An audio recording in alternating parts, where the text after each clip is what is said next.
Okay,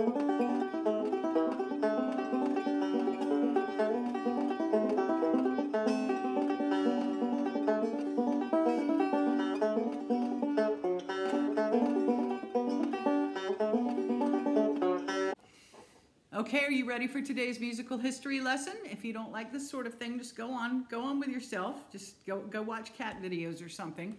I want to talk about why January 8th is an auspicious day, and I will mention things from history that you're going to remember that you forgot you ever knew.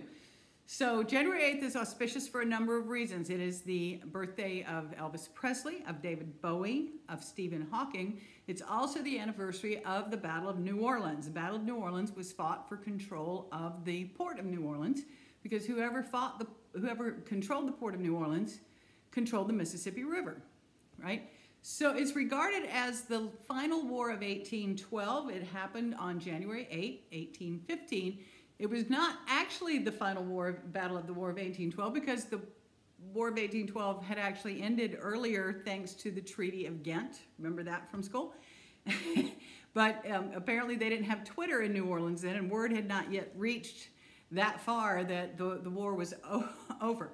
So they had a battle. Andrew Jackson, Old Hickory, on one side had gathered up a ragtag bunch of soldiers. He had militiamen, he had some soldiers, he had pirates. If you have been to New Orleans, you've probably seen, maybe even had a drink at Lafitte's blacksmith shop. Well, the Lafitte brothers, Jean and Pierre, wanted to help with this war, and Jackson didn't really want them there, but they knew a lot about the area and they had lots of firepower.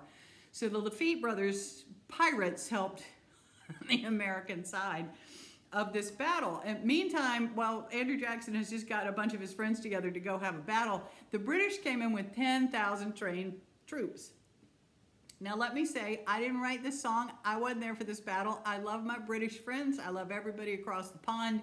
I am not casting aspersions. I'm just telling you what happened that day. Jackson, of course, had the home court advantage. He had time in advance to get a lot of troops his troops to fortify the canal and what have you.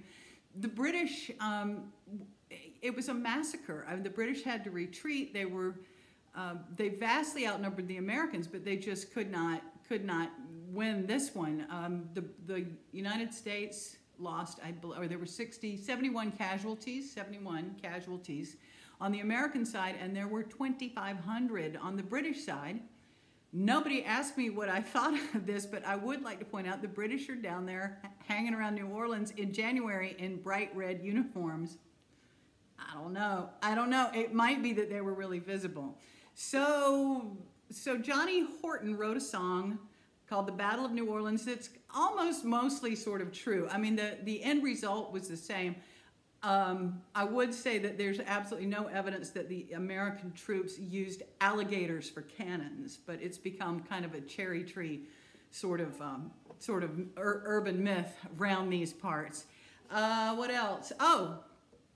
Afterward, President Madison pardoned the Lafitte brothers just a little bit after this. So it was all kind of interesting, a little bit of history.